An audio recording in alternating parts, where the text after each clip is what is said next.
Deus ainda fala. Por A. W. Tozer. Introdução. Tozer continua tão popular hoje quanto em seus dias de vida. O respeito dedicado a ele é notório em todos os círculos do cristianismo, mesmo entre opositores à sua doutrina. Como se explica isso? A. W. Tozer foi um homem conhecedor da mensagem de Deus. Ele compartilhou essa experiência com cada filho legítimo do Senhor.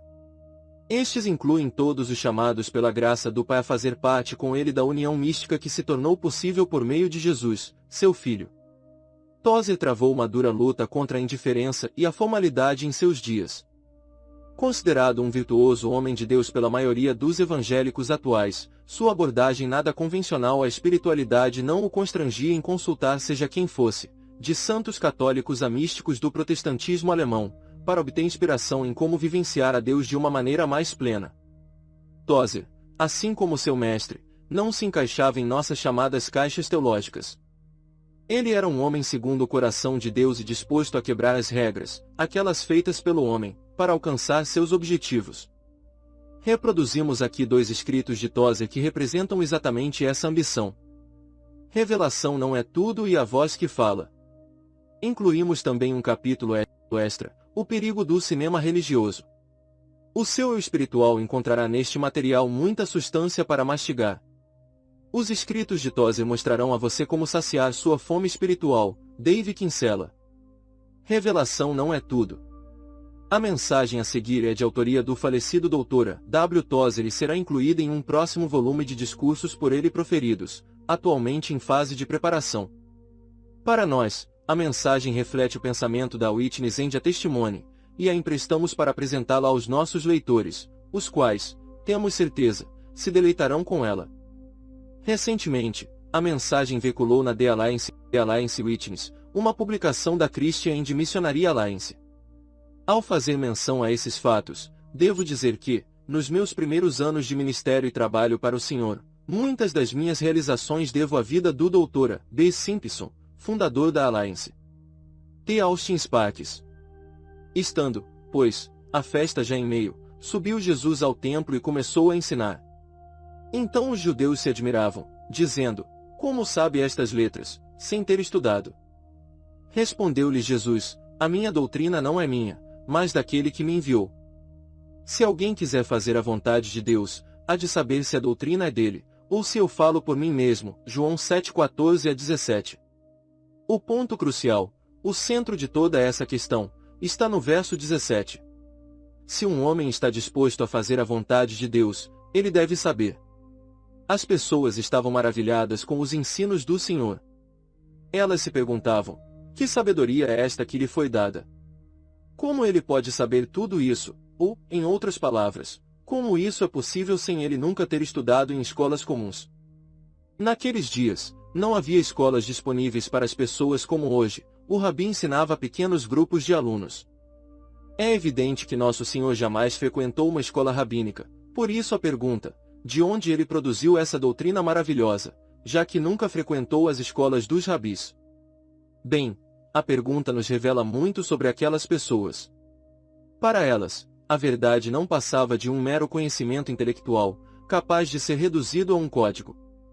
Para conhecer a verdade, bastava conhecer o código. A maioria delas não possuía livros, o aprendizado equivalia a um exercício de memorização. Esse era o seu conceito de verdade. Fiz essa inferência com base não apenas no verso 17, mas em todo o Evangelho de João.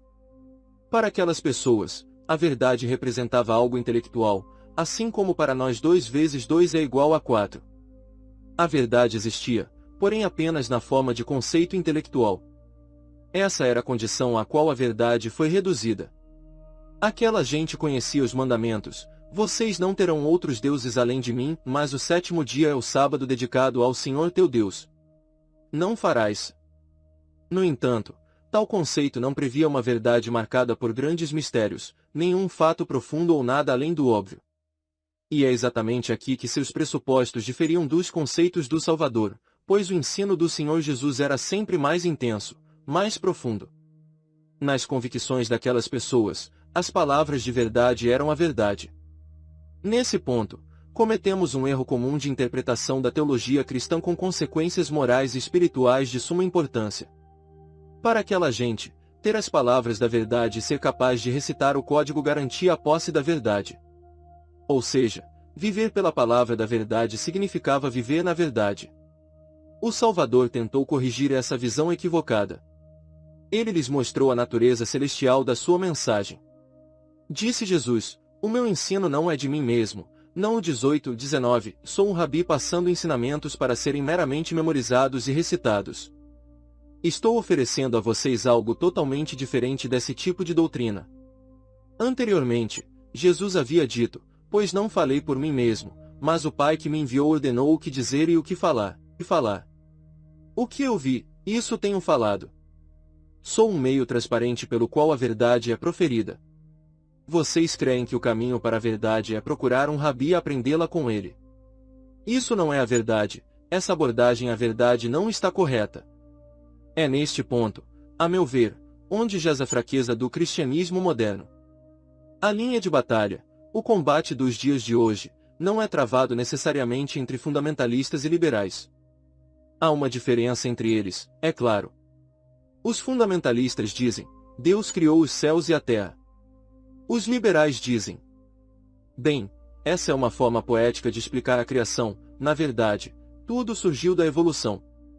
Para os fundamentalistas, Jesus Cristo é o Filho legítimo de Deus. Os liberais dizem: bem, ele, com certeza, foi um homem maravilhoso e é o mestre, mas não sei nada sobre sua suposta deidade. Temos aqui uma divisão, contudo, a meu ver, a controvérsia deixou de girar em torno dessas questões. A batalha se voltou para um campo mais importante. O combate, a linha divisória dos nossos dias, se situa entre os evangélicos racionalistas e os místicos.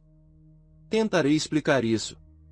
Há, atualmente, um racionalismo evangélico bastante semelhante ao dos judeus do passado. Para os judeus, a verdade estava na palavra, e a forma de conhecer a verdade era procurar um rabi que a ensinasse. Aprender a palavra escrita significava alcançar a verdade. O nome disso é racionalismo evangélico, a ideia presente nos círculos fundamentalistas atuais. Aprender a palavra escrita significava alcançar a verdade. O racionalismo evangélico matará a verdade tão rapidamente quanto o liberalismo, porém de uma forma mais sutil. O liberal se levanta e diz: não acredito em sua Bíblia inspirada, não acredito em seu Cristo deificado. Acredito na Bíblia de certo modo, é o registro das virtudes de grandes homens e também acredito em certa comunhão mística com o universo. Tudo isso é extremamente maravilhoso, mas não creio como você crê.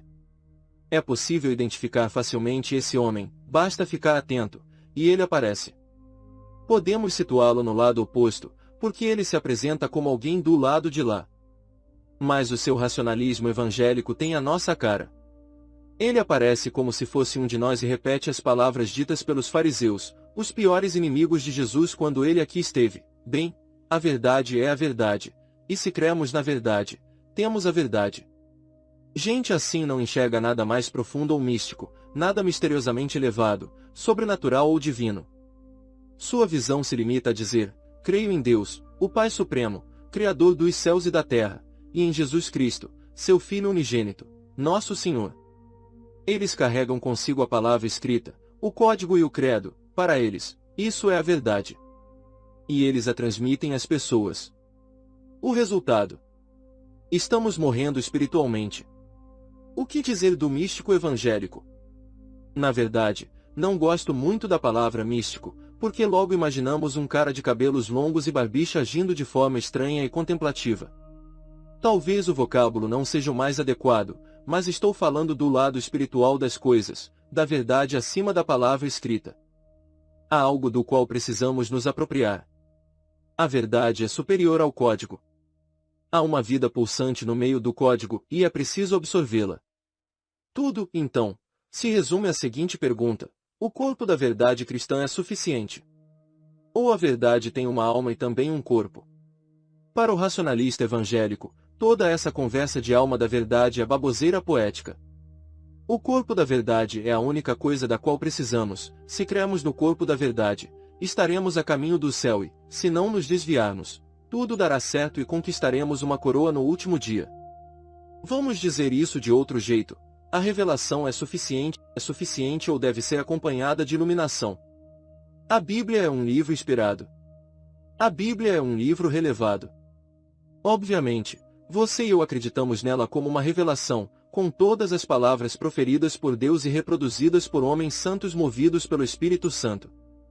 Acredito na Bíblia como um livro vivo, dado por Deus a nós, e não nos cabe fazer acréscimos ao seu conteúdo ou extrair partes dele. Trata-se de uma revelação. Mas não basta a revelação. Deve haver iluminação antes de a revelação penetrar nossas almas. Não basta ter nas mãos um livro inspirado. É preciso ter um coração inspirado. Eis aí a grande diferença. Podemos decorar todos os textos da Bíblia, e eu creio no exercício da memorização, mas, depois de realizada essa façanha, não teremos nada, senão o corpo. A verdade tem uma alma, assim como um corpo. O Espírito Santo precisa nos conceder uma iluminação divina interior, de outra forma, a verdade não fará sentido para nós. A conversão é um ato milagroso de Deus efetuado por meio do Espírito Santo, sua ação deve envolver a alma. O corpo da verdade não é suficiente, deve haver iluminação interior. Cristo tinha um conflito com o racionalismo teológico. O conflito se revelou no Sermão do Monte e em todo o livro de João. Assim como a carta de Colossenses contesta o maniqueísmo, e Gálatas, o legalismo judaico, assim o livro de João é uma longa, inspirada e apaixonante produção que nos tenta salvar do racionalismo evangélico, da doutrina 19-20 cujo slogan é, basta a palavra escrita.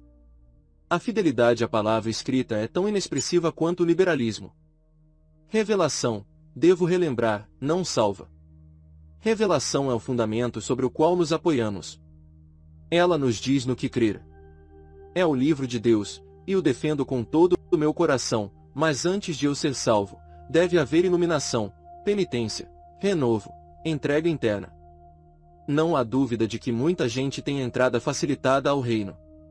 Elas são iludidas a crer na palavra escrita, e assim o fazem, no entanto, nunca foram iluminadas pelo Espírito Santo. Jamais experimentaram a renovação em seus corações. Nunca entraram de fato no reino. A verdade divina oculta também um segredo das almas despreparadas. Nele está o nosso baluarte de sustentação nos terríveis dias em que vivemos.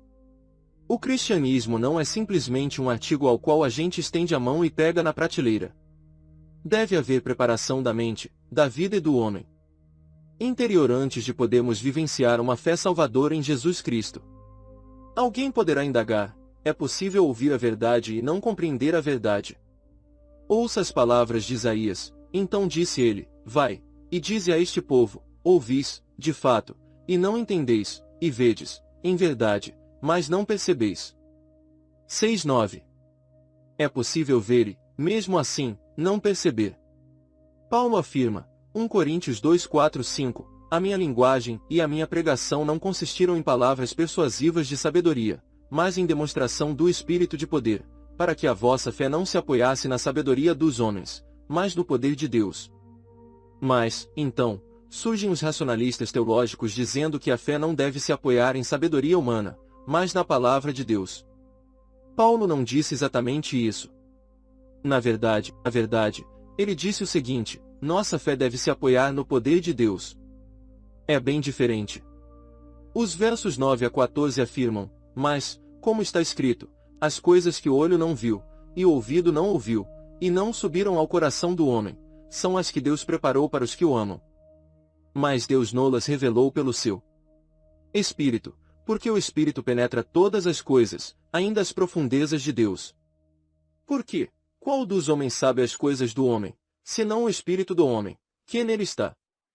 Assim também ninguém sabe as coisas de Deus, senão o Espírito de Deus. Ora, o homem natural não compreende as coisas do Espírito de Deus, porque lhe parecem loucura, e não pode entendê-las, porque elas se discernem espiritualmente.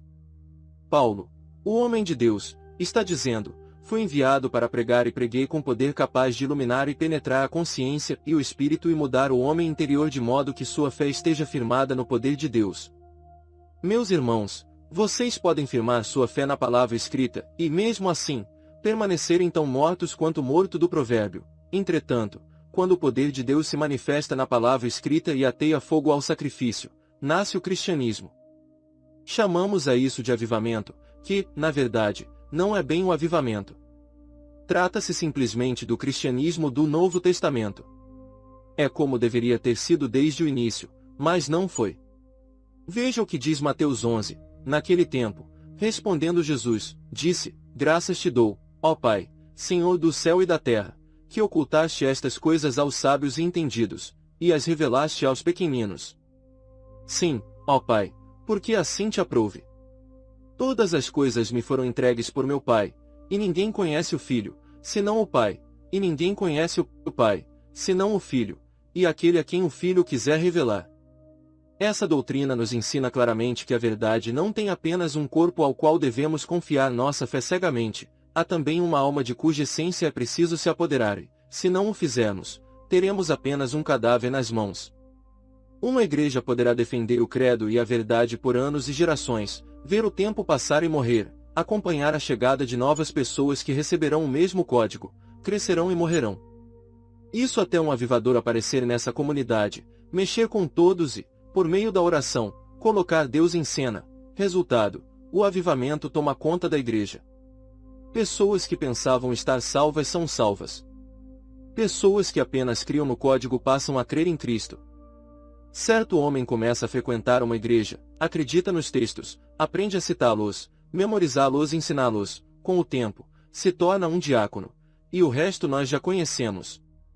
Um dia, porém, ouvindo a pregação fervorosa de algum visitante ou do próprio pastor, ele subitamente sente uma forte necessidade de Deus, esquece todo o seu passado, coloca-se de joelhos e, à semelhança de Davi, derrama sua alma em confissão. De um salto, põe-se em pé e testifica, sou diácono há 26 anos nesta igreja e nunca havia nascido de novo, até hoje. O que aconteceu? Esse homem confiava no corpo morto da verdade, até algum pregador inspirado fazê-lo saber que a verdade tem alma. Ou, quem sabe, Deus lhe revelou em segredo o fato de a verdade ter uma alma e um corpo, e esse homem teve coragem de superar os obstáculos e perseverar com penitência e obediência até o Senhor honrar sua fé e fazer a luz brilhar sobre sua vida. Como um relâmpago vindo do céu, seu espírito foi atingido, e todos os textos antes memorizados adquiriram vida. Graças a Deus, ele memorizou os textos, e toda a verdade do seu conhecimento repentinamente resplandeceu. Por isso, creio na necessidade da memorização. 20 e 21 Por isso, devemos conhecer a palavra, encher nossas mentes com as canções e os hinos maravilhosos da igreja. Eles não terão nenhum significado para nós até o Espírito Santo intervir. Mas, quando o Espírito intervir, encontrará muito combustível para consumir. Fogo sem combustível não queima, mas combustível sem fogo é morto. O Espírito Santo não pode intervir em uma igreja desprovida de combustível bíblico. É preciso haver ensino da Bíblia. Devemos ter o corpo da verdade. Jesus disse, se um homem está disposto a fazer a vontade de Deus, ele deve conhecer a doutrina, conhecer o ensino. Este corpo da verdade pode ser absorvido pelo intelecto comum e normal. É possível absorver a verdade, mas apenas a alma iluminada terá o privilégio de conhecê-la, e somente o coração preparado receberá tal iluminação. E qual é exatamente a preparação necessária? Jesus disse, qualquer homem desejoso de fazer a minha vontade terá a luz brilhando sobre ele. Todo aquele que me obedecer, Deus iluminará a sua alma imediatamente. Nós transformamos Jesus em um serviço de utilidade. Fazemos dele um bote para nos levar à praia, um guia para nos orientar quando estamos perdidos. Nós o reduzimos a simplesmente um amigão que nos ajuda em momentos difíceis.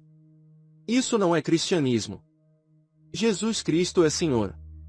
Quando um homem, porém, manifesta o desejo de cumprir a vontade de Cristo, ele experimenta o arrependimento, e a luz resplandece.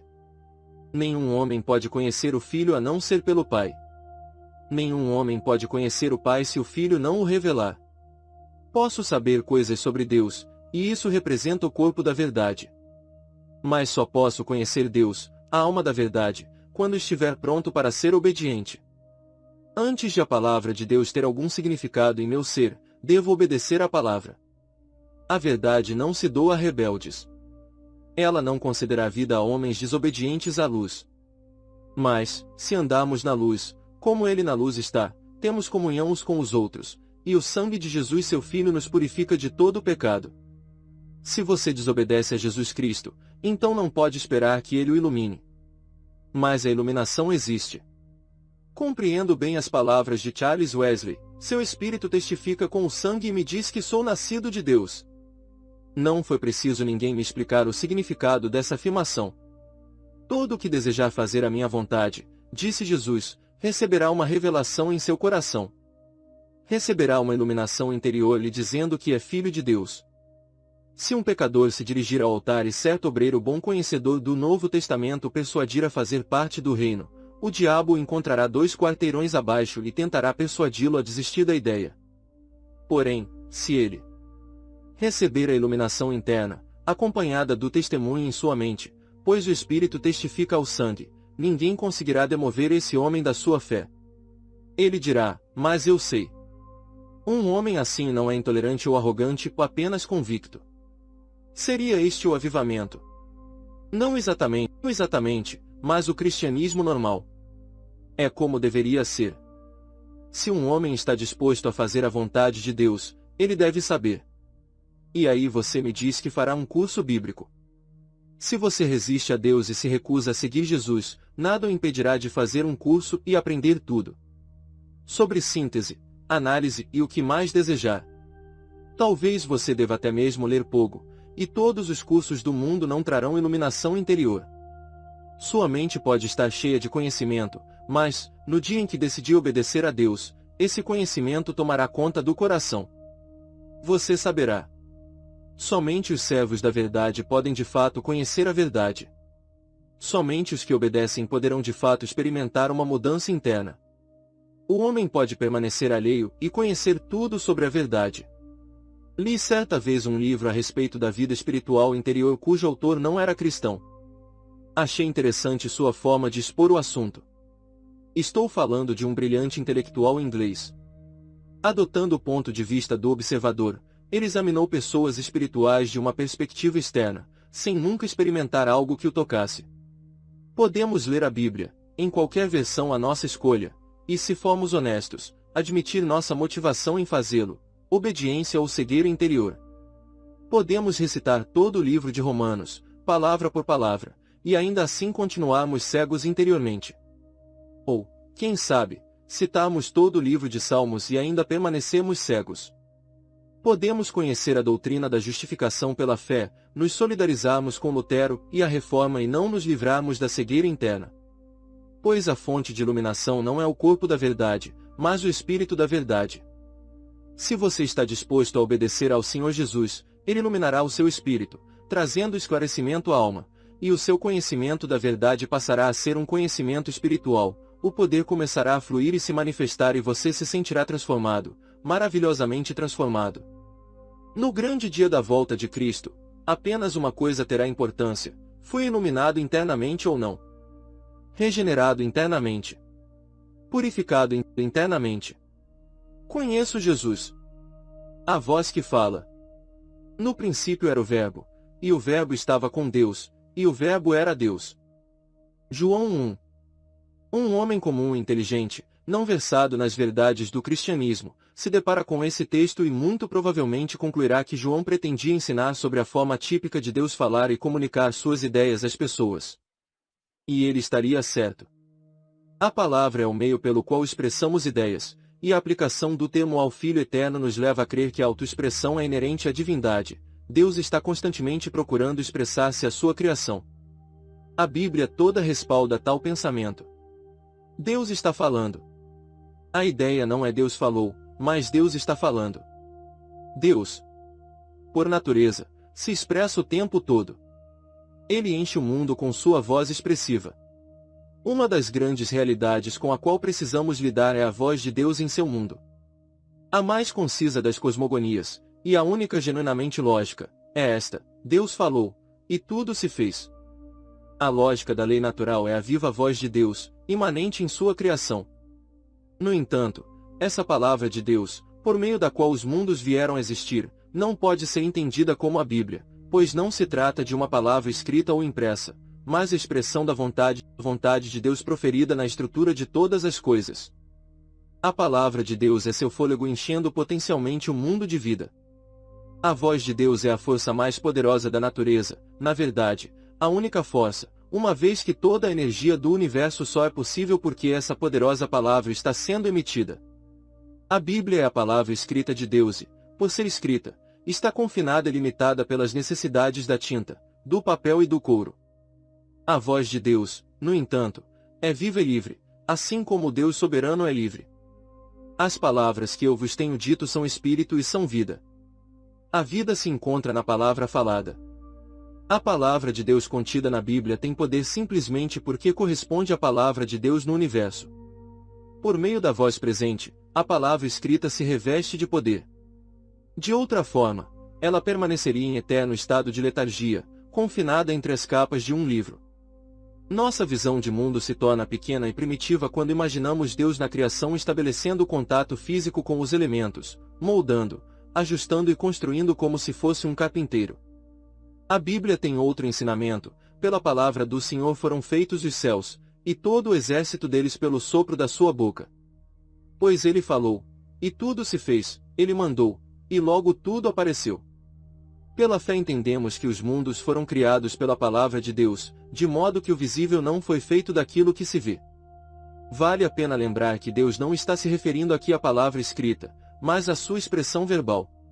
O foco é a voz que ao mundo envolve, a voz cujo som ecoa séculos incontáveis antes de a Bíblia existir, a voz que não se cala desde o surgimento da criação e que pode ser ouvida até mesmo nas mais distantes plagas do universo. A palavra de Deus é ágil e poderosa. No princípio, ele falou ao nada, e o nada se transformou em algo. O caos a ouviu e se fez ordem, as trevas a ouviram e se fizeram luz. E disse Deus, e assim foi. Essas frases afins, na forma de causa e efeito, ocorrem em toda a história da criação no Gênesis. A palavra é a origem do que veio a existir. A existência é a palavra colocada no gerúndio.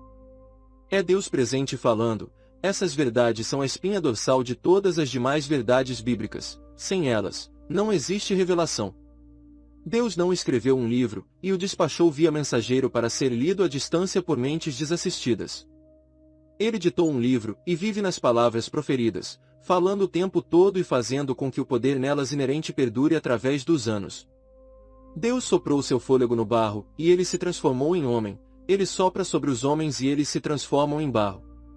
Retornem, vós filhos dos homens, foi a palavra dita na queda segundo a qual Deus decretou a morte de todos os homens, sem a necessidade de proferir qualquer outra palavra. A melancólica procissão da humanidade pela face da terra, do nascimento ao túmulo, é prova de que a palavra original foi suficiente. Nós não dedicamos a atenção devida a essa profunda declaração do livro de João, pois a verdadeira luz, que alumia a todo homem, estava chegando ao mundo.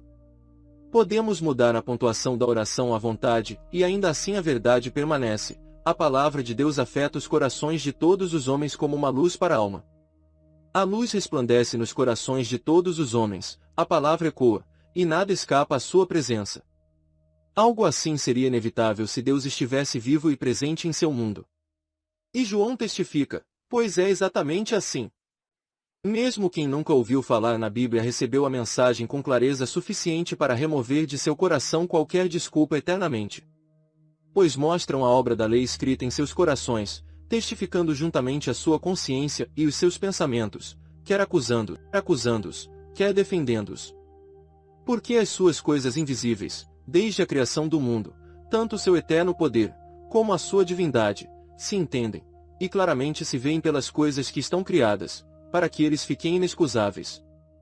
Os antigos hebreus frequentemente se referiam à voz universal de Deus como a sabedoria e haviam presente em todo lugar, vasculhando a terra, buscando alguma resposta dos filhos dos homens.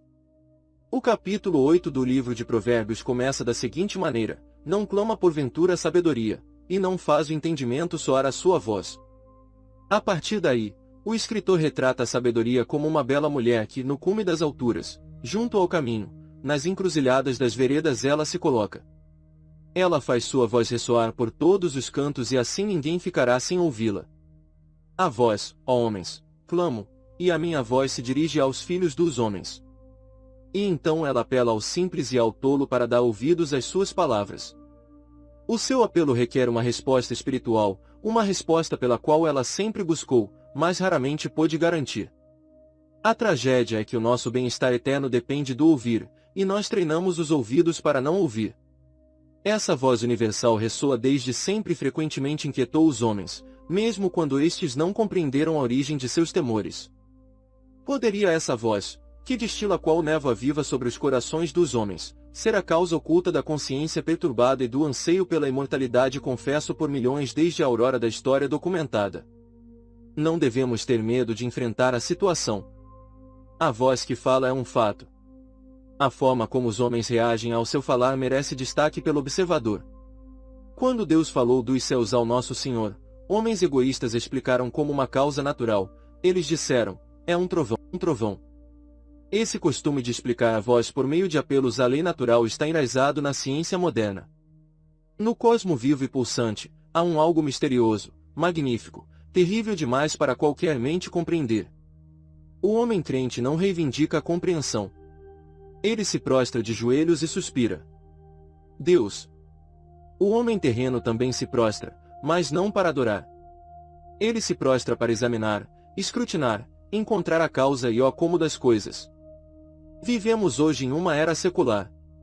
Nossos hábitos mentais são os do cientista, e não os do adorador. Estamos mais propensos a explicar do que a adorar. Trovejou, exclamamos, e seguimos em frente do nosso jeito terreno. Mas a voz continua ecoando e buscando. A ordem e a vida do mundo dependem da voz, no entanto, a maioria dos homens está ocupada demais ou obstinada demais para dar atenção. Todos nós vivenciamos experiências inexplicáveis, uma repentina sensação de solidão ou um sentimento de assombro e pavor ante a vastidão do universo. Ou uma visita fugaz de luz, como a iluminação de algum sol distante, dando-nos em um rápido vislumbre a segurança de que pertencemos a outro mundo, de que nossas origens são divinas. O que vimos nesse momento, ou sentimos, ou ouvimos pode ser contrário a todo o ensino ministrado nas escolas e significativamente diferente de nossas antigas crenças e opiniões. Fomos forçados a momentaneamente deixar de lado nossas dúvidas adquiridas, as nuvens se dissiparam e vimos e ouvimos por nós mesmos. Em nossas explicações para tais ocorrências, creio que não temos sido justos aos fatos até admitirmos a mínima possibilidade de que essas experiências possam ter origem na presença de Deus no mundo e em seu esforço persistente de se comunicar com a humanidade. Não desprezemos tal hipótese de maneira tão arrogante. É minha convicção pessoal, e não me sentirei mal se ninguém concordar comigo neste ponto, que todas as coisas boas e belas produzidas pelo homem no mundo foram o resultado de sua resposta imperfeita e pecaminosamente míope à voz criativa que percorre a terra. Os filósofos morais com seus elevados sonhos de virtude, os pensadores religiosos com suas especulações sobre Deus e a imortalidade, os poetas e artistas com suas criações de pureza simples e beleza eterna. Como podemos explicá-los? Não é tão simples dizer. São gênios. Como definir então o gênio? Poderia o gênio ser um homem assombrado pela voz que fala, labutando e lutando obstinadamente para alcançar seus objetivos, os quais ele vagamente compreende? O fato de os grandes homens terem deixado Deus de lado em sua labuta ou até mesmo terem falado ou escrito contra o Criador não anula a ideia que estou desenvolvendo. A revelação redentora de Deus nas Escrituras Sagradas é necessária à fé salvadora e à paz com Deus. A fé no Salvador ressurreto é imprescindível se a busca por uma comunhão serena e gratificante com Deus conta apenas com vagos sinais apontando o caminho até a imortalidade. Para mim, essa é uma explicação plausível do que Cristo proporciona de melhor a todos nós. Você, porém, pode ser um bom cristão e não concordar com minha tese. A voz de Deus é afetuosa. Ninguém deve ter medo de ouvi-la, a não ser quando já se predispôs a resistir ao seu apelo. O sangue de Jesus cobriu não apenas a humanidade, mas também toda a criação. E que, havendo por ele feito a paz pelo sangue da sua cruz, por meio dele reconciliasse consigo mesmo todas as coisas, tanto as que estão na terra como as que estão nos céus. Podemos pregar sem temor sobre um céu acolhedor. Os céus e a terra estão cheios da boa vontade daquele que um dia abdicou da sua glória. O sangue perfeito da expiação é garantia eterna disso. Todo o que estiver atento ouvirá a voz do céu. Sem dúvida nenhuma, os homens vivem um momento de indisposição em aceitar de bom grado a exortação de ouvir, pois ouvir não faz parte hoje da religião popular.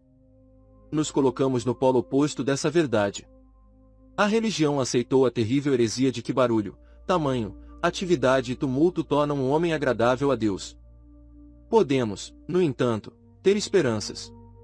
Para alguém preso na tormenta do último e grande conflito, Deus diz: aquietai-vos, e sabei que eu sou Deus, e ele ainda reafirma suas palavras como se nos dissesse: sua força e segurança não estão no barulho, mas no silêncio.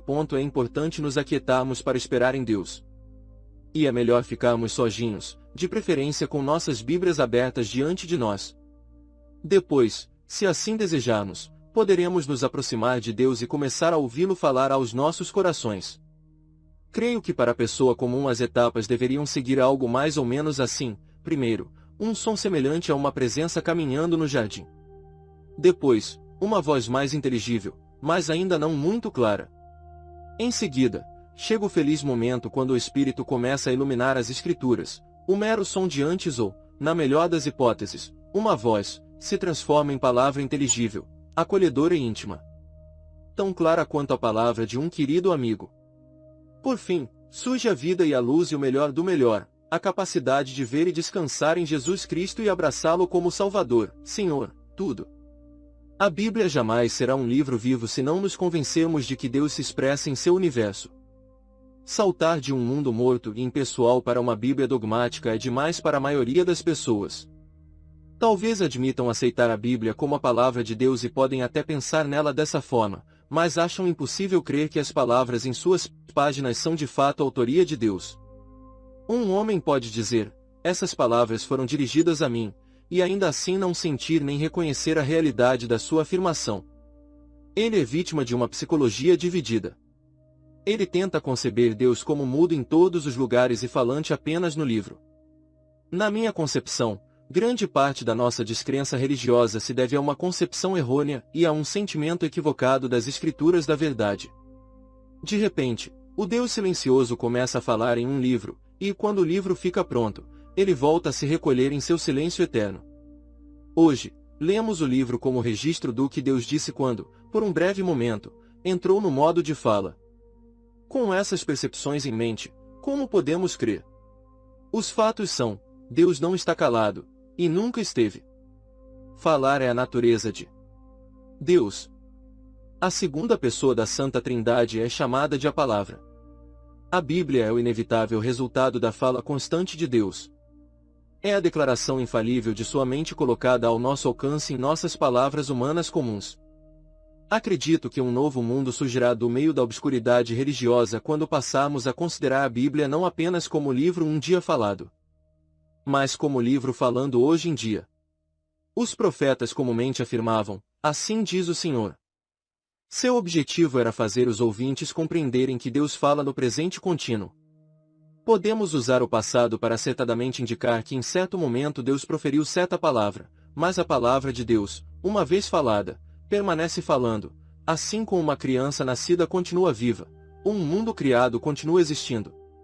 Essas são ilustrações imperfeitas, pois crianças morrem e mundos se extinguem. Entretanto, a palavra do nosso Deus permanece para sempre.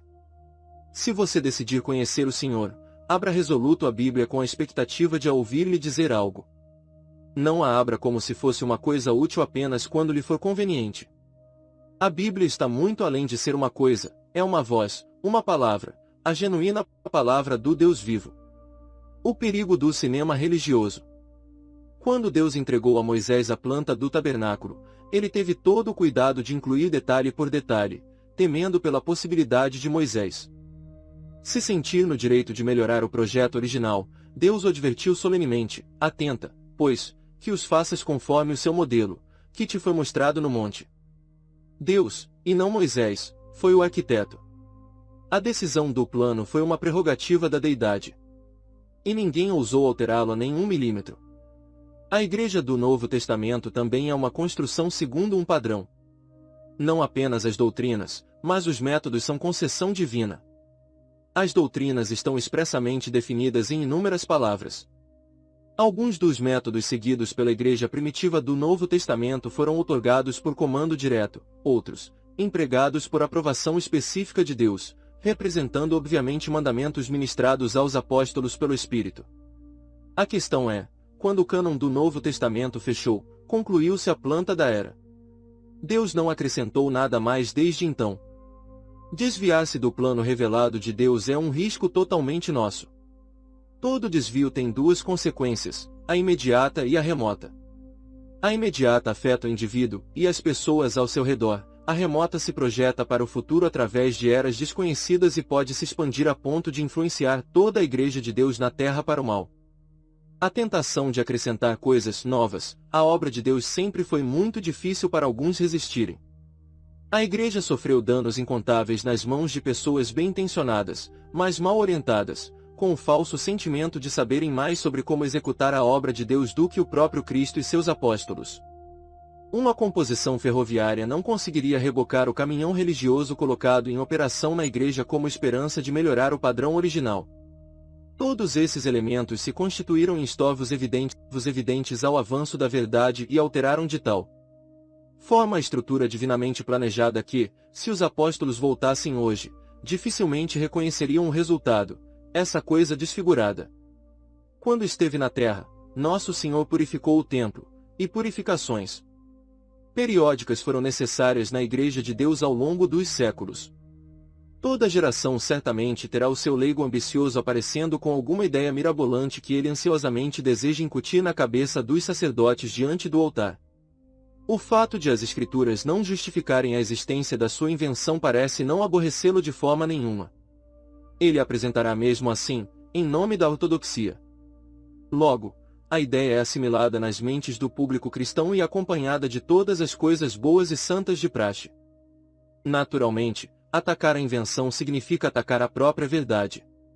Essa é uma antiga técnica conhecida, praticada tantas vezes e há tanto tempo pelos entusiastas do erro, que me espanta como os filhos de Deus se deixam levar por ela.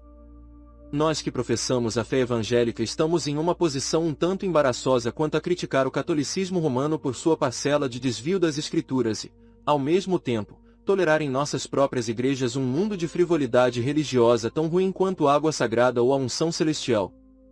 A heresia do método pode ser tão fatal quanto a heresia da mensagem. Há muito tempo, o protestantismo tradicional foi sufocado até a morte por futilidades extrabíblicas. Se nós, evangélicos, não despertarmos, logo, muito provavelmente morremos da mesma forma.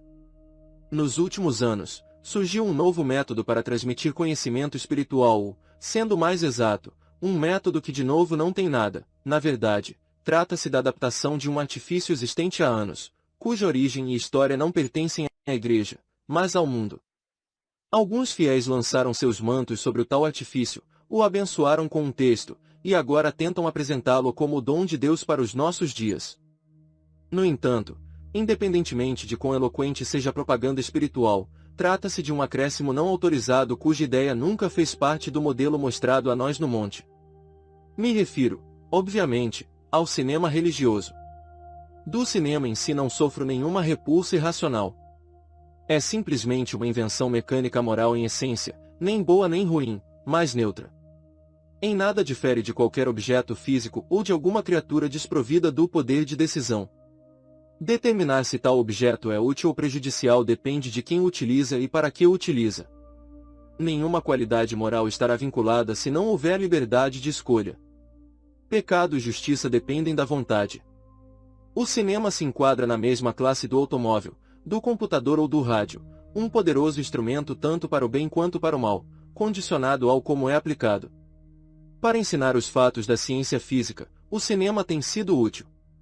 As escolas públicas utilizam muito bem na ministração de hábitos saudáveis às crianças. O exército o utilizou com o objetivo de agilizar o treinamento durante a guerra. A sua utilidade dentro de um campo limitado é amplamente aceita aqui. Contra esse reconhecimento está o fato de que o cinema nas mãos de gente maligna tem sido fonte de corrupção moral para milhões. Ninguém que valoriza sua reputação como adulto responsável poderá negar o quantos filmes de sexo e crime produziram danos inenarráveis a multidões de jovens em nossa geração. O dano não está no instrumento propriamente dito, mas na maldade de quem o usa para suas finalidades egoístas. Na minha convicção particular, o moderno cinema religioso é um exemplo de má utilização prejudicial de um instrumento neutro. Há motivos consistentes para minha crença. Estou preparado para expô-los. Para ser o mais claro possível, deixe-me explicar a que exatamente me refiro quando falo em cinema religioso. Não me refiro a filmes missionários nem a filmes de viagens cuja atenção se concentra em outro aspecto da grande ceifa mundial. Não estamos levando em consideração essa modalidade aqui. Por cinema religioso, me refiro ao tipo de filme preocupado em retratar temas espirituais por meio de representação dramática.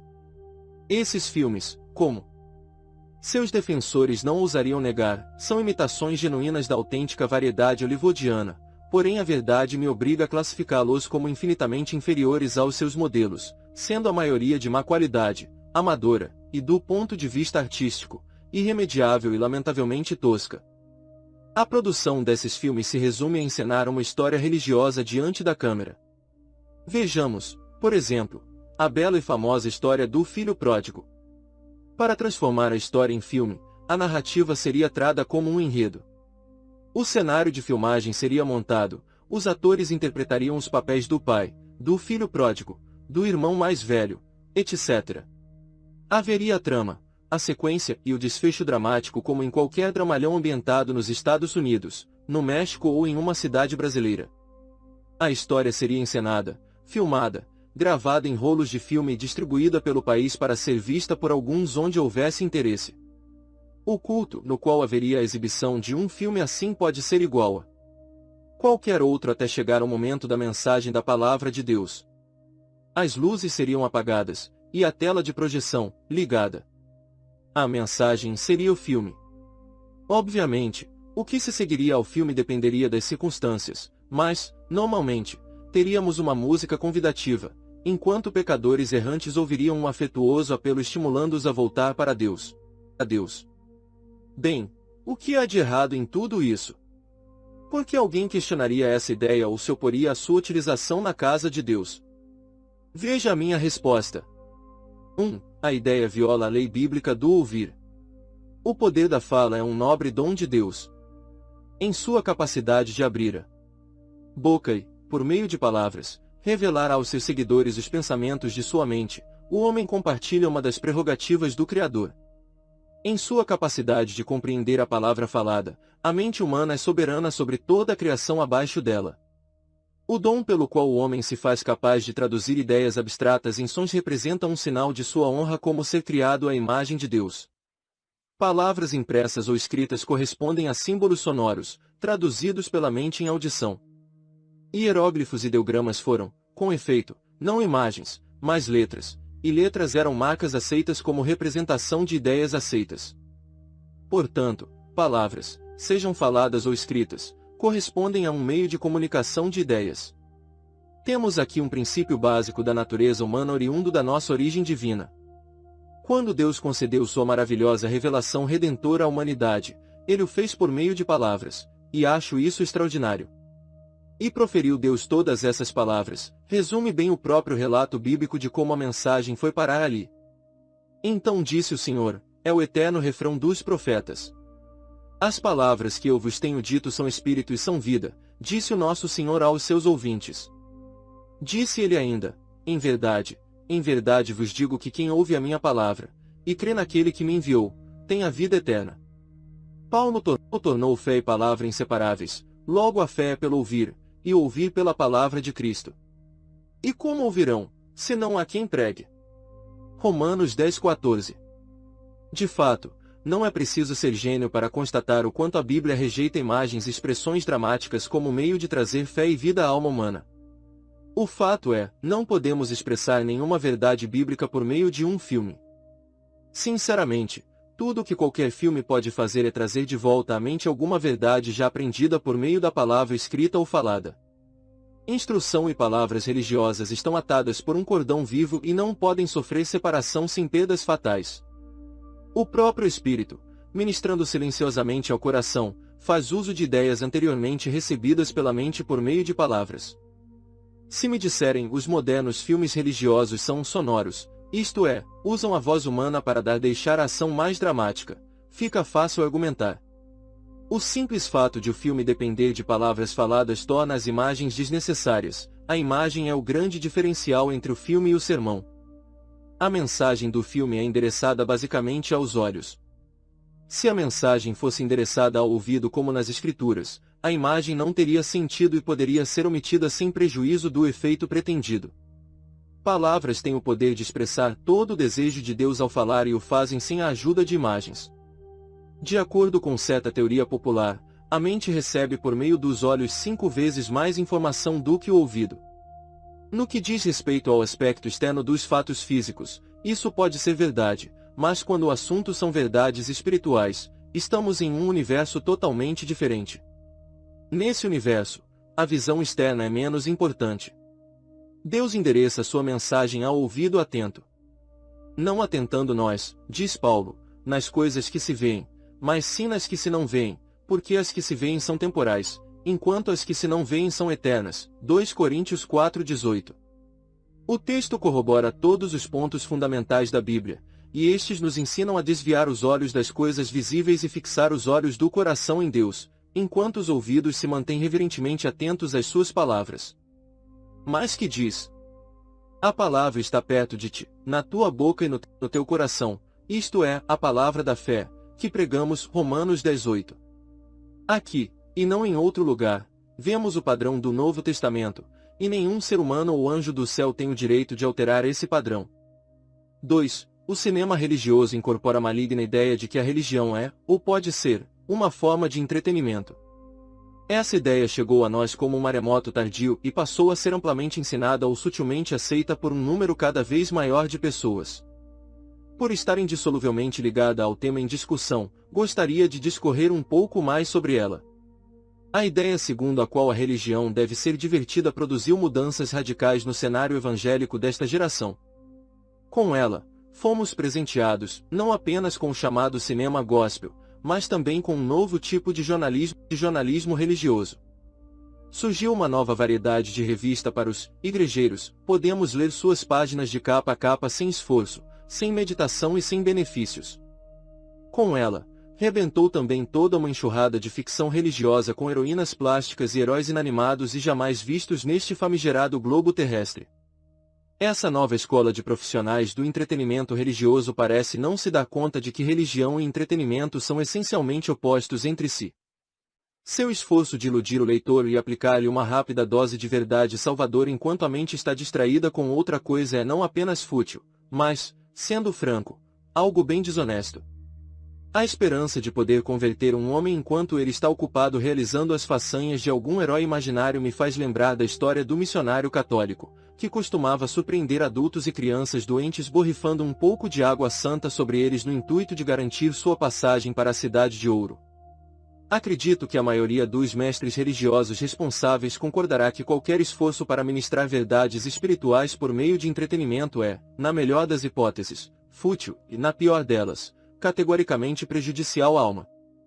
O entretenimento, porém, traz lucros, e as considerações econômicas sempre têm grande peso na decisão do que deve ou não ser oferecido ao público, mesmo nas igrejas. Experiências espirituais profundas nascem apenas de muito estudo, orações incessantes e longos momentos de meditação. É verdade que o homem não pode encontrar Deus por meio do raciocínio, é também verdade que o homem não pode conhecer Deus profundamente sem uma boa dose de raciocínio reverente. Ao apelar diretamente às esferas mais suscetíveis da mente, a única coisa que o cinema religioso pode criar são hábitos mentais ruins, e estes tornam a alma insensível à recepção de impressões espirituais genuínas. Algumas pessoas têm a falsa crença de que o cinema religioso é uma bênção do Senhor porque muitos terminam de assisti-los com os olhos em lágrimas. Se essa for uma prova das bênçãos de Deus, então podemos ir em frente e afirmar: todo espetáculo com desfecho em lágrimas é de Deus. Os frequentadores dos cinemas sabem como é comum o público se comover com lágrimas diante das alegrias e tristezas de artistas muito bem pagos que se beijam, se emocionam, matam e morrem com o intuito de levar o espectador a altos níveis de estímulo emocional.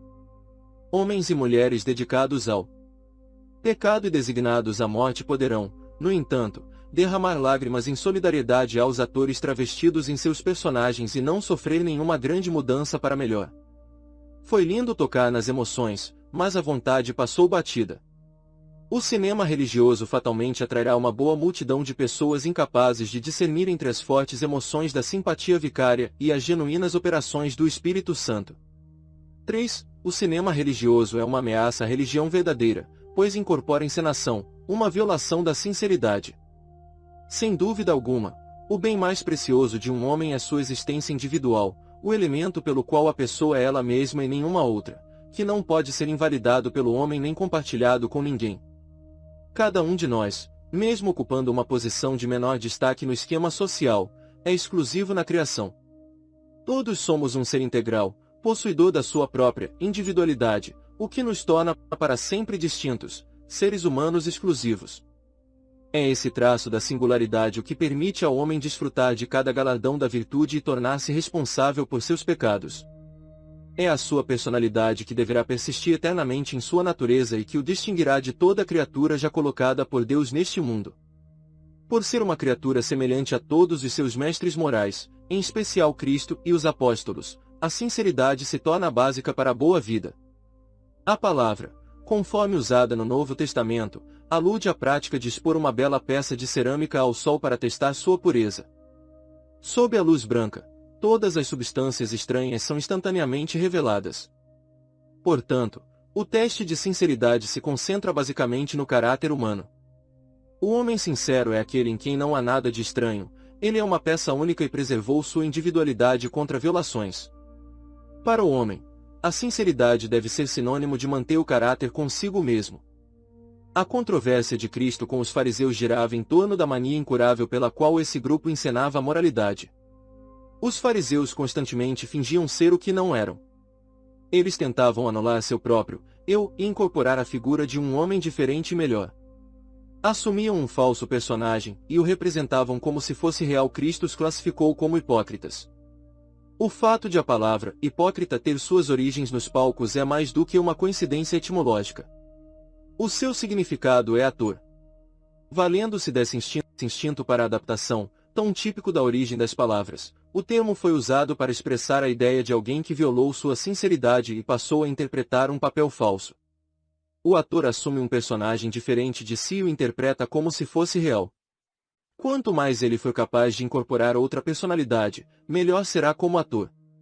Em uma de suas afirmações, Bacon diz o seguinte: há profissões de tal natureza que quanto mais o homem for hábil nelas, pior ele será. Isso descreve perfeitamente a profissão de representar. Despir-se de nossas próprias personalidades por qualquer motivo é sempre perigoso e pode ser fatal à alma. Mesmo com intenções inocentes, assumir um personagem falso trai a própria alma e fere profundamente algo de sagrado em nosso interior. Ninguém que já esteve na presença do Todo-Poderoso, que compreendeu o quão solene é o privilégio de ser portador da sua imagem, consentirá em interpretar um papel ou brincar com algo tão puro, um coração profundamente sincero. Essa verdade constrangerá o homem a ser nenhum outro senão ele mesmo e preservar com toda a reverência a sinceridade da sua alma. Para produzir um filme religioso, é necessário despir-se da própria individualidade por algum tempo e simular a individualidade de outra pessoa. As ações deverão ser fraudulentas, e quem assistir com aprovação será cúmplice da fraude. Fingir uma oração, simular uma tristeza piedosa ou encenar adoração diante da câmera como se fosse real são ações terrivelmente chocantes para o coração reverente. Como poderão os cristãos simpatizantes dessa pretensa grosseria algum dia compreender o valor da sinceridade conforme ensinada por Nosso Senhor? Qual será o fim de uma geração de cristãos alimentada por um cardápio de engano disfarçado na fé dos nossos pais? A alegação de que tudo isso deve ser bom porque é feito para a glória de Deus é um raciocínio tão medíocre que não deveria enganar ninguém com idade mental acima de 6 anos de idade. Tal argumento faz coro com a maligna regra da conveniência, para a qual o fim é tudo e santifica os meios, mesmo nocivos, se tão somente o fim for nobre. O bom estudante de história reconhecerá essa doutrina moral. A igreja conduzida pelo Espírito não tomará parte nela. Não é incomum encontrar nos bastidores do cinema alguns destroçados pelos anos, homens e mulheres donos de tantos papéis falsos interpretados durante tanto tempo que perderam há muito o poder de serem sinceros. Estão condenados a uma eterna duplicidade.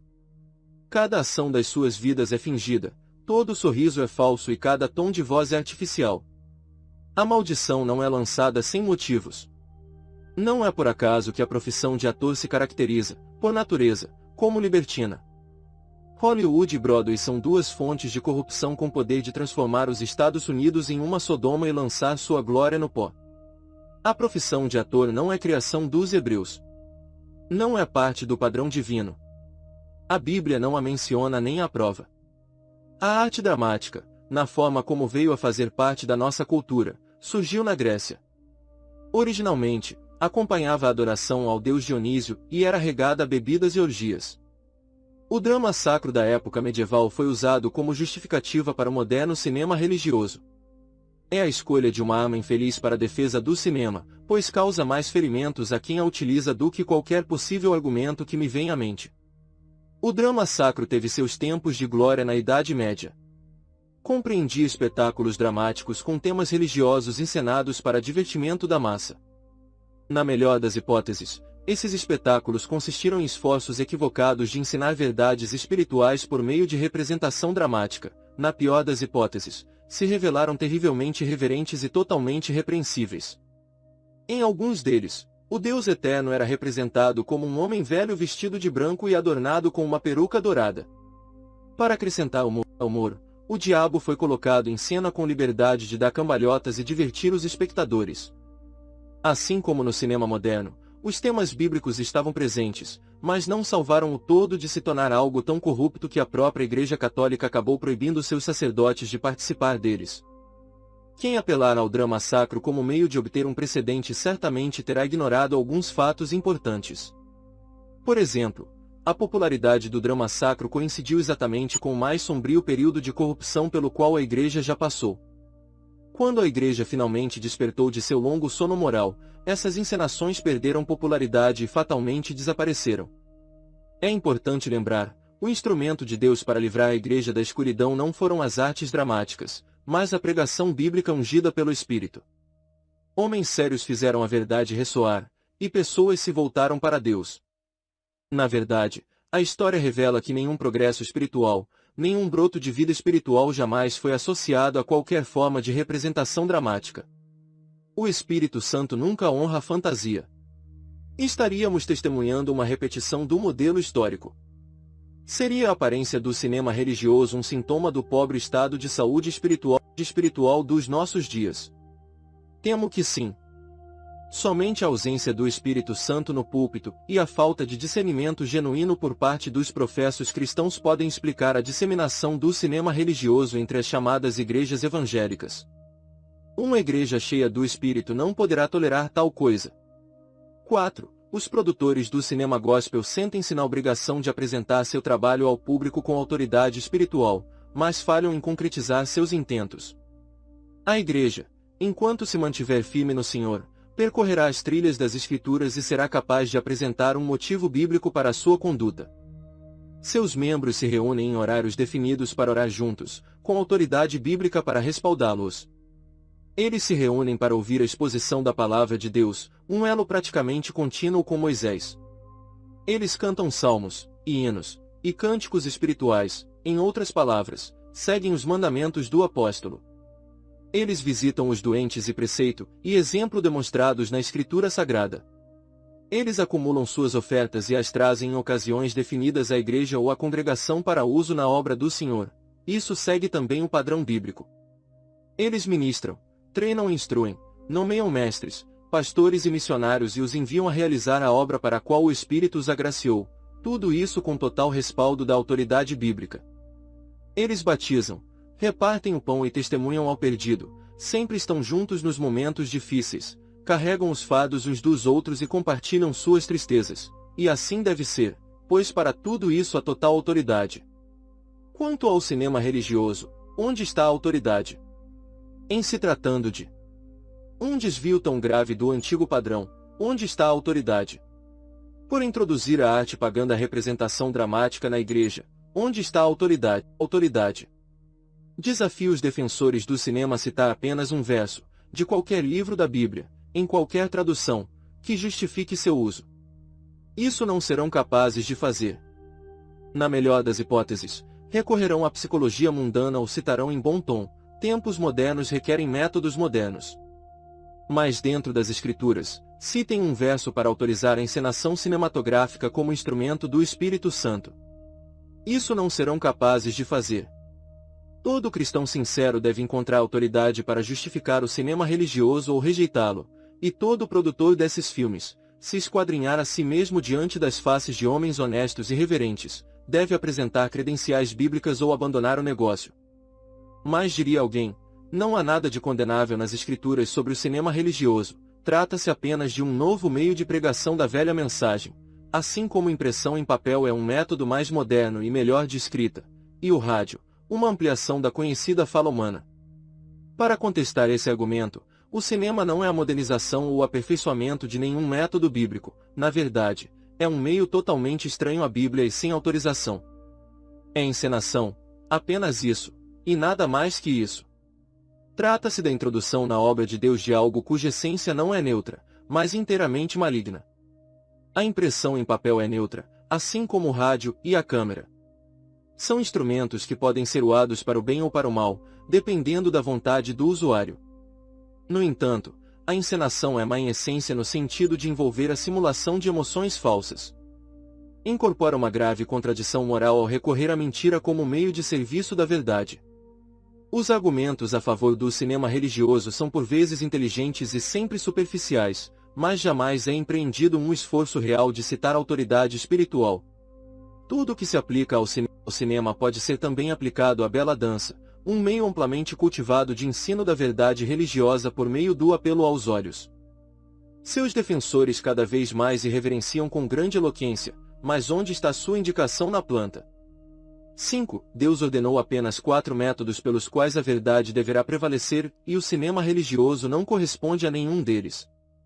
Sem se preocupar em organizar esses métodos em ordem de importância, teríamos 1. Oração, 2. Louvor, 3. Proclamação da mensagem por meio de palavras, e 4. Boas obras. Esses são os 4 métodos abençoados por Deus. Todos os demais métodos bíblicos são subdivisões destes e encontram-se na estrutura. Observe-os bem em ordem. 1. Oração motivada pelo Espírito. Ao longo dos séculos, este foi um poderoso agente de propagação da fé salvadora entre os homens. Uma igreja fervorosa em oração levou a mensagem da cruz a todo o mundo conhecido no espaço de 2 séculos após a vinda do Espírito Santo no Pentecostes. Leia o livro de Atos e confira o que a oração fez e pode fazer quando sua prática envolve fé genuína. 2. O louvor inspirado pelo Espírito foi também outro poderoso instrumento na propagação da palavra entre os homens. Quando a igreja canta no Espírito, ela conduz homens a Cristo. Quando o louvor ecoou como expressão arrebatadora da alegria motivada pela ressurreição, a igreja teve uma atuação magnífica no sentido de preparar corações para receber a mensagem salvadora. Não há aqui nenhuma referência aos cantores profissionais religiosos, aos corais milionários ou ao popular coral gospel. Por ora, deixaremos esses assuntos de lado. Ninguém há de negar, no entanto, assim creio eu, que o som de um hino cristão entoado por pessoas humildes e sinceras pode produzir um impacto tremendo e permanente para o bem. O avivamento galês é um bom exemplo disso nos tempos modernos.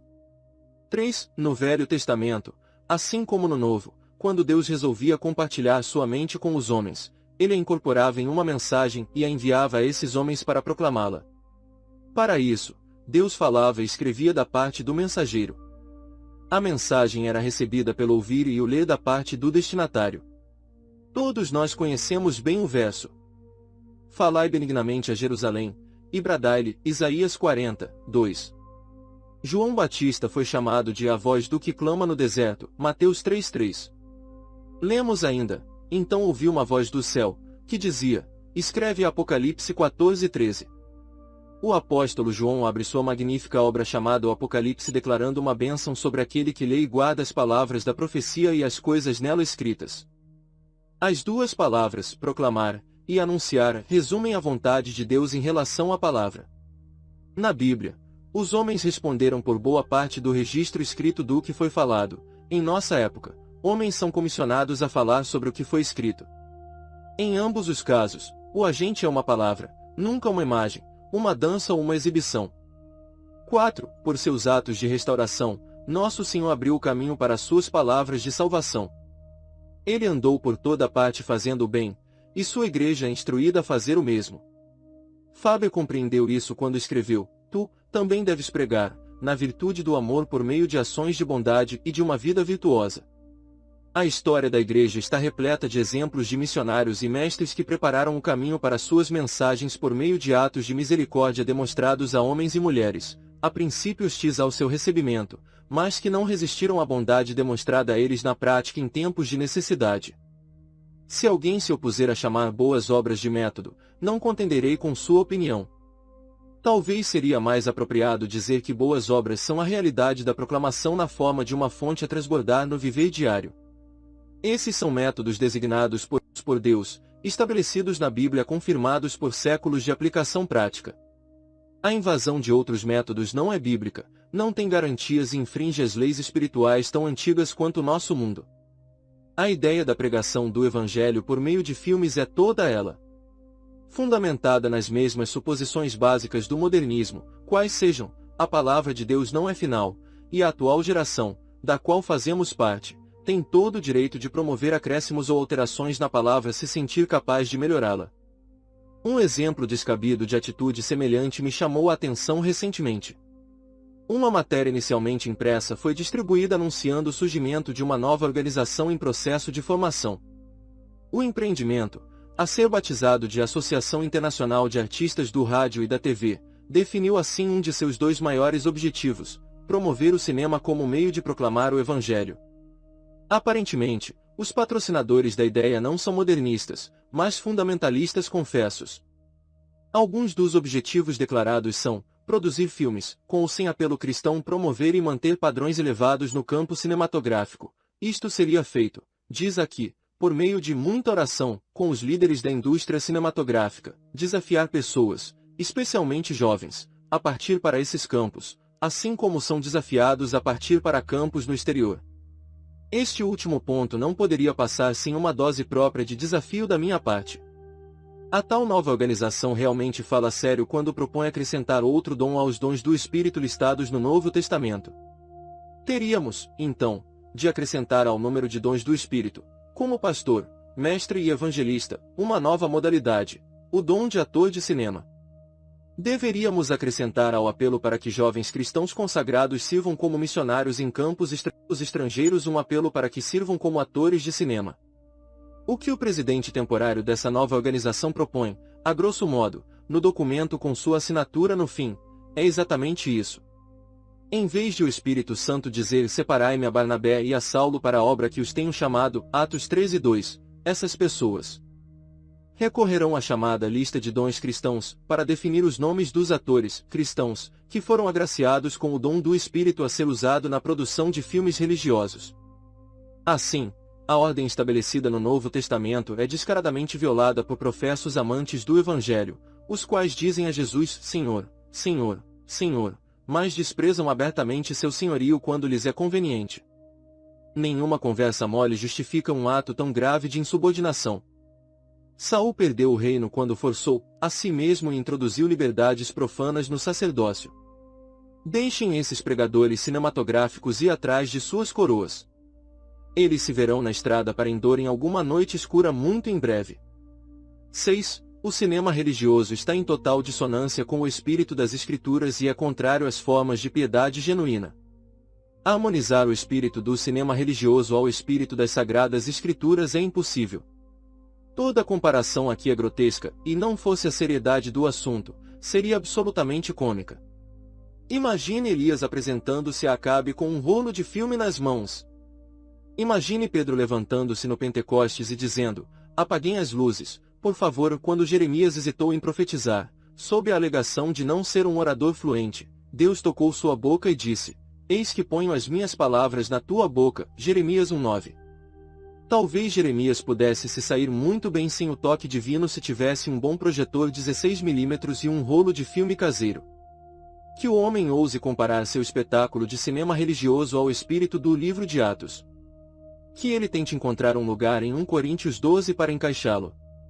Que ele o situe ao lado da inflamada pregação de Savonarola, ou da eloquência de Lutero, ou dos sermões celestiais de Wesley, ou dos apelos terríveis de Edwards. Se tal homem não é capaz de ver a diferença em espécie, então é cego demais para a liderança da Igreja do Deus vivo confiar nele. Diante das circunstâncias, a única coisa apropriada que lhe resta fazer é pôr-se de joelhos e clamar com o pobre Bartimeu: Mestre, que eu veja. Alguém poderá dizer: não temos a intenção de substituir o método comum de pregar o Evangelho. Queremos apenas complementá-lo. A isso, respondo: se o cinema fosse necessário para complementar a pregação ungida, a única justificativa lógica seria: o método designado por Deus não é adequado, e o cinema pode fazer algo que esse método não é capaz. O que poderia ser? Não podemos negar que o cinema produz efeitos que a pregação não é capaz de produzir, e jamais deveria tentar produzir, mas teríamos coragem de buscar esses efeitos à luz da vontade revelada de Deus em face do julgamento e da eternidade. 7. Sou contra o cinema religioso por causa dos seus efeitos prejudiciais sobre todos os envolvidos. Primeiro, temos o efeito maligno sobre os atores, escolhidos para representar os diversos personagens do espetáculo. O fato de ser algo dissimulado não o torna menos importante. Quem, em estado de comunhão com Deus, ousaria se fazer passar por profeta? Quem ousaria fingir ser um apóstolo, mesmo em um espetáculo? Onde está a reverência? Onde está o temor? Onde está a humildade? Toda pessoa capaz de encenar um papel, independentemente da finalidade, tem de primeiro contrariar o espírito e silenciar sua voz no coração. Só assim o negócio como um todo lhe parecerá recompensador. Apacenta-se de cinza. O seu coração enganado desviou. Isaías 44:20. Ele, porém, não é capaz de fugir à operação secreta das antigas leis da alma. Algo grande, sublime e majestoso irá morrer em seu interior, pior de tudo, sem o homem nunca suspeitar. Essa é a maldição sempre precedida do autoflagelo. Os fariseus eram exemplos disso. Não passavam de mortos-vivos e nunca se conscientizaram do fato. Em segundo lugar, o cinema identifica a religião com o mundo teatral. Li recentemente o anúncio de um filme religioso em uma revista fundamentalista veiculado em quase todas as páginas iniciais de cinema de qualquer jornal da cidade. Ilustrado com aquela típica imagem chamativa do rapaz e da moça em um abraço afetuoso e salpicado de palavras como longa-metragem, drama, emoção, romance, o anúncio tem cheiro de Hollywood e de filme barato. Por meio desse tipo de negócio, estamos vendendo nossa distinção cristã. Com isso, só nos restará a tristeza, mais cedo ou mais tarde. Em terceiro lugar, o gosto pelo drama incutido por essas imagens nas mentes jovens não garantirá sua satisfação por muito tempo com o material inferior oferecido pelo cinema religioso. Nossos jovens não irão querer falsificações, e o que poderemos responder quando nos perguntarem por que não frequentar as salas de projeção regulares? Em quarto lugar, a nova geração naturalmente verá a religião como apenas outra forma inferior de entretenimento. Na verdade, a geração jeovista dos nossos dias já faz isso de forma assustadora, e o cinema gospel alimenta a ideia de fundir religião com diversão em nome da mesma ortodoxia. Não é preciso muito discernimento para concluir que o cinema religioso terá de ser cada vez mais emocionante se quiser acompanhar o gosto cada vez mais estimulado dos espectadores. Em quinto lugar, o cinema religioso é o amigo do pregador preguiçoso. Se essa popularidade continuar a se espalhar, não tardará muito para surgir homens hábeis em orar com eloquência e inteligentes o suficiente para manipular um projetor se fazendo passar por profetas do Deus Todo-Poderoso. Os tais homens de Deus poderiam se divertir a semana toda e aparecer no dia do Senhor como se nada importasse.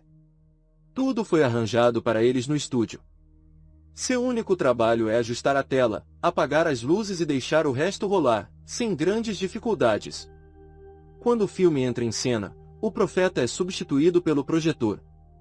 Para mim, resta apenas ao profeta substituído admitir: sou um técnico, e não o pregador. Que os tais admitam não serem homens enviados por Deus nem ordenados por Ele para a obra sagrada. Oxalá abandonem sua pretensão. Reconhecer que pode haver alguns genuinamente chamados e agraciados por Deus, mas iludidos a fazer parte desse novo jogo de encenação, nos mostra o quanto o perigo ainda é muito grande. enquanto puderem depender do cinema e de seus filmes, não terão de sofrer a pressão que forja pregadores. O hábito e o ritmo característicos da pregação deixarão de existir em seus ministérios. Independentemente da grandeza de seus dons naturais ou do quanto sejam capazes de realizar, jamais terão sucesso. Nem poderão tê-lo enquanto dependerem de um apoio falso para sustentá-los nos tempos de crise. O cinema os condenará a uma existência medíocre. Concluindo, algo pode aborrecer as almas sinceras, porque tantas pessoas boas aprovam o cinema religioso. A lista de entusiastas inclui muitos nomes que não se enquadram na categoria de cristãos nominais. Se é um mal, por que esses cristãos não o denunciaram? A resposta é falta de discernimento espiritual. Muitos dos novos adeptos do cinema religioso são os mesmos que, por ensino direto ou negligência, colocam a obra do Espírito Santo em descrédito. Eles se desculpam pelo Espírito, e com sua descrença, o aprisionam a tal ponto de criar um repúdio total à sua presença. Agora, estamos pagando o preço por nossa estupidez. A luz se apagou, e a escuridão obriga os bons homens a caminhar sem rumo nas trilhas do intelecto humano. Neste momento, o cinema religioso passa por um período de gestação e, pelo que se pode notar, está prestes a invadir as igrejas como um enxame de gafanhotos sobre a terra. A imagem é precisa, eles surgem de baixo, e não de cima. Toda a moderna psicologia foi preparada para essa invasão de insetos. Os fundamentalistas enjoaram do maná e agora querem carne vermelha. Na verdade, estão substituindo os prazeres sensuais e limitados do mundo por uma alternativa lamentável, mas talvez seja melhor do que nada e ainda mantenha uma aparência de coisa espiritual. Que nenhum de nós, em nome da paz, adote uma postura passiva enquanto homens sem discernimento espiritual prescrevem a dieta a ser seguida pelos filhos de Deus. Ouvi o presidente de uma faculdade cristã dizer algum tempo atrás que a igreja está sofrendo de epidemia de amadorismo. Lamentavelmente, a afirmação é verdadeira, e o cinema religioso representa o amadorismo a níveis extremos. A unidade entre os professos cristãos deve ser um anseio, mas não às custas da justiça. É bom acompanhar o rebanho, porém eu me recusaria silenciosamente a seguir um grupo desorientado em direção ao precipício. Se Deus concedeu sabedoria para identificarmos o engano dos espetáculos religiosos, nosso dever para com a igreja é opor-se a eles abertamente. Que jamais pensemos em nos esconder em um silêncio culpável.